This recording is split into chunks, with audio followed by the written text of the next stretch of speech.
Some say a career in the trades and not one based on a four-year college experience might be the way to do it. Since 9 a.m. this morning, hundreds of Stanislaus County teens have been taking a closer look at such a choice. Katie Kempker, Director of Youth Programs for the Construction Industries Education Foundation, or CIE, with me now live from Turlock to explain more about Trades Day. Katie, good morning. Hi, good morning. Thank you so much. Definitely. Yeah, we're out at the Stanislaus Fairgrounds. We have over 300 high school students, and they're all building and doing hands-on activities with learning all about the trades. So we've got bricklayers, we have steel beams being climbed, we have virtual welding, cabinets being installed, all sorts of, all the different awesome opportunities in the trades. Sounds really exciting. Now, your group, the Construction Industry Education Foundation, kind of builds itself as where industry meets the classroom for the benefit of students and how this industry operates in society. Why is that intersection so important? Oh my gosh, there are such high demand, high paying careers out there, and there is a labor shortage. So for every 3 to 5 retiring laborers, there's only one in the pipeline. So these types of careers are highly, highly needed right now. You know, they're the ones that are building our future classrooms, our future, you know, where justice is going to be served at the courthouse. They're building all of our homes. So, you know, these careers are very important not only for our economy, but for the environment in which we live. Really neat that the kids there today not only can meet with some of the people who run these businesses, but actually get some tactile experience and connection with them. Throughout last fall and into the winter, there's been a ton of discussion at the national level about whether or not to forgive some student loan debt. One recent study by the ECMC group shows that Gen Z teens' interest in a four-year degree dropped from 71% to 48% between May of 2020 and September of 2021. Still, when that student loan debate comes up, making this other kind of choice, like going into the trades, isn't talked about as much as a solution, as a way to avoid that overwhelming loan debt altogether. Why do you think that is?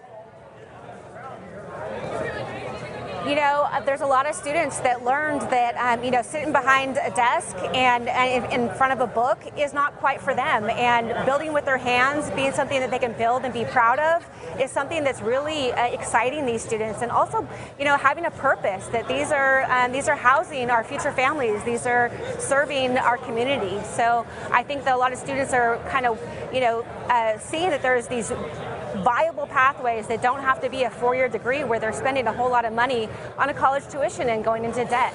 A lot of them have high hopes for having their own truck or buying their own home one day, and this is an expedited way to get there.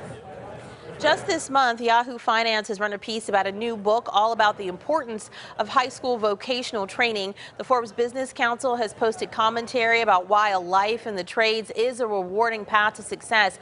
Do you feel like the construction world, the trades, need to kind of rebrand themselves somehow to be more attractive to that next generation of potential builders? Yeah, you know what's really great is that the level of technology that has increased over the years, it's not quite the industry that it used to be. There's BIM modeling, there's, you know, all of these great technical ways to not only stay safe, but also use their aptitudes for game theory, their aptitudes for visualization and creativity. What's great about these careers is that it's never the same thing on the same day. There's so much creativity. There's, you know, they're always doing new things, new projects, and being challenged while they're doing it. So maybe you're a student at a high school that doesn't have a vocational mentoring program, or maybe at a school that only pushes that four-year college track. How would you advise a young person that's in that situation to connect with someone in the trades and possibly get their career started? Give us a call. Go to CIE.foundation and find out more about our organization, and we are more than happy to connect them to the right fitting career that they're looking for. And does that happen a lot? Are students just calling directly and saying, you know, I just can't get this information or can't seem to connect to it just where I am at my school or in my community? You know, a lot of schools have turned away from these types of, wood shops and those sorts of things.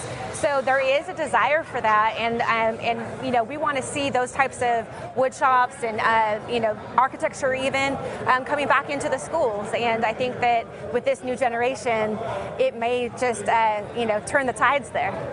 And just quickly before we let you go, so students are getting this face-to-face today. Is there a next step from Trades Day? Are these companies, offering internships, or what happens after this day?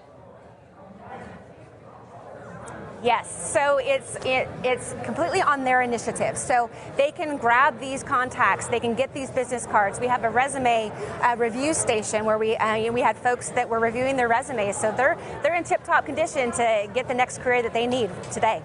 All righty, we can't wait to hear how many hires may come out of this. Thank you so much. Yes, thank you.